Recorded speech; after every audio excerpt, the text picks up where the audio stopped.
Hello and welcome back to Reaper for Podcasting by All Geeks Aside. In this, I wanted to show you the power of the silence generator, the noise canceller, whatever way you want to call it, in Reaper. I have recorded a bit of audio right now with a fan blowing 2.5 feet away from my microphone on full power. I'm going to play it for you right now, and you can hear the noise in the background. And let's see if we can't go through the sequence of removing this from our track. Resistance has no strength of its own. Now, as you can hear, that's a quite noisy fan. So, what do?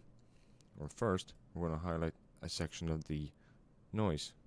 We're going to turn on toggle repeat. We're going to turn on our effects, and we're going to open it up. And we're going to look for re-FIR. It's in add VST re-FIR, but I already have it open. So here we go. As you can hear right now, there's nothing playing. Here's our noise being generated and on a loop. When we select the subtract and automatically build noise profile, it's listening for that noise. Now we're going to stop it. Turn off the automatically build noise profile, because if you forget to turn this part off, it will silence all of your track.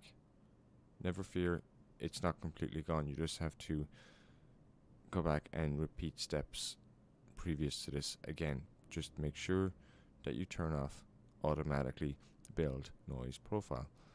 So now I'm going to activate this, and then I'm going to show you why you don't just use a gate for this purpose.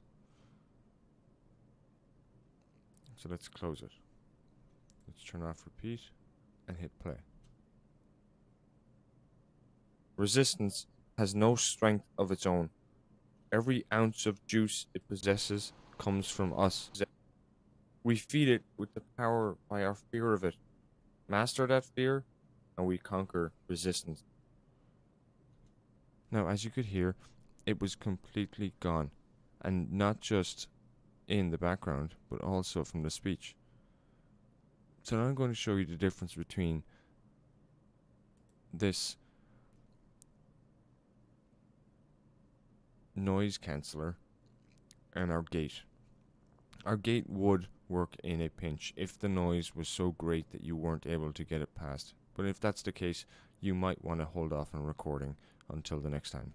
So I'm going to turn off our VST. I'm going to turn back on loop, and we're going to listen to the silence and see roughly where it sits on our gate.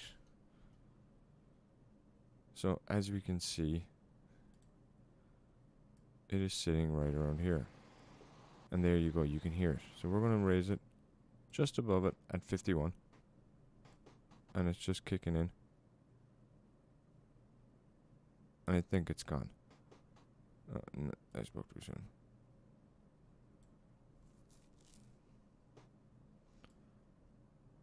Still there. Okay. I think I got it all. So let's turn off toggle again, and we're going to bring it here. Now if you listen to the vocal very carefully, right in the back of it, resistance has no strength of its own. Every ounce of juice it possessed. And there you go. This is the reason why our re-FIR is far superior to a noise gate alone.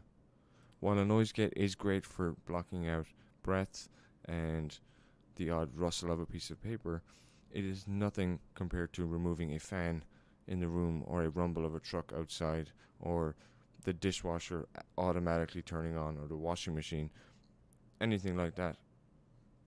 It's able to take out the noise from the speech as well, so that you don't sound like you're chopping pieces of audio together. It sounds more fluid. I hope this is a help to you guys, and as always, if you have any questions, any concerns, you can leave them in the comments below. if you want anything done that you want to learn about from Reaper. This isn't everything. I'm going to do as much of as I can. There are some little tricks that I have figured out that I like to use in my show, but not everyone is going to enjoy. So hit them in the comments. If you want to hit me an email, it's allgeeksaside@gmail.com. Follow me on social media, share, whatever. Thanks for listening. See you next time.